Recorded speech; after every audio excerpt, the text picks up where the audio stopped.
Hello everyone, in this video I will tell you how to form tomatoes for a large harvest. To have strong, healthy and productive plants that will produce large fruits, you need to do one important job.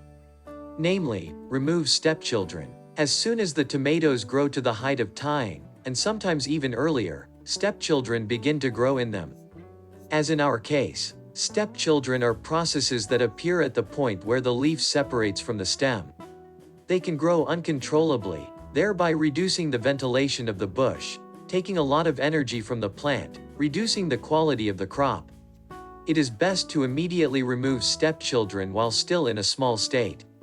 As soon as they appear, stepchildren break easily. They are quite easy to remove by hand without any tools.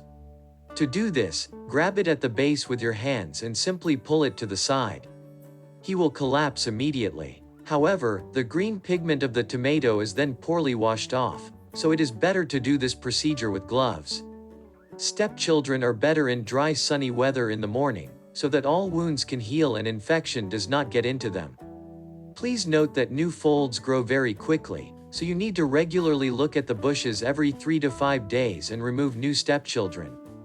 By following this procedure, you can also remove the lower leaves from the tomato that are in contact with the ground. Not a single sheet should come into contact with the ground. If half a leaf touches, it is better to remove half than a whole leaf, since now each leaf is important for a tomato at the initial stage of growth. Tall tomatoes can grow up to 2 meters in height and even more can be formed into 1, 2 or 3 trunks. If you leave one trunk for tomatoes, then you will have larger tomatoes and they will begin to ripen earlier. If you form 2 to 3 trunks of brushes on the bush, there will be more but the tomatoes will be smaller, but the yield of the bush will be higher. We form usually in 2 stems.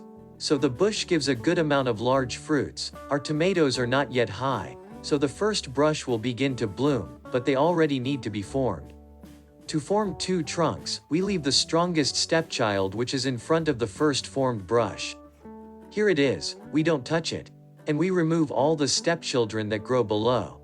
You can put stepchildren that have grown by 8 to 10 centimeters in water so that they take root, then you can plant them in the ground. You can add a little coal to the water, so the roots will appear faster and the stepson will not rot.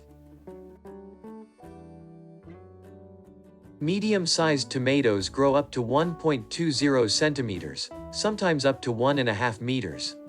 Such tomatoes are formed into 2, 3, 4 trunks, someone even forms into 5 trunks. If you leave one stem there will be little harvest. We form usually in 3 trunks. We leave a strong stepson under the first brush and leave another strong stepson that is at the bottom of the bush. If you want a 4th, 5th trunk, then leave other strong stepsons that grow below. And take the rest away. Please note that the more stepchildren you leave, the higher the yield of the bush will be. However, the bush will need more nutrition, more space, and the ventilation of the bush will be worse, thus it will be more prone to disease. Low-growing tomatoes grow to a height of up to 50 centimeters. Stepchildren also grow on them, however, they usually do not need stepchildren and a garter. You can remove one stepchild under the first brush for better air permeability of the bush. Also, do not forget to mulch the soil under the tomatoes. This will contribute to less evaporation of moisture and protect the plants from diseases. To do this, you can use, for example, the most affordable straw or mowed grass. The mulch will raise the temperature of the soil, prevent weed growth and reduce watering. All this will lead to better plant growth, earlier harvest and larger yields. Thank you for watching this video to the end. Do not forget to like and subscribe to the channel. All the best to you and good harvests.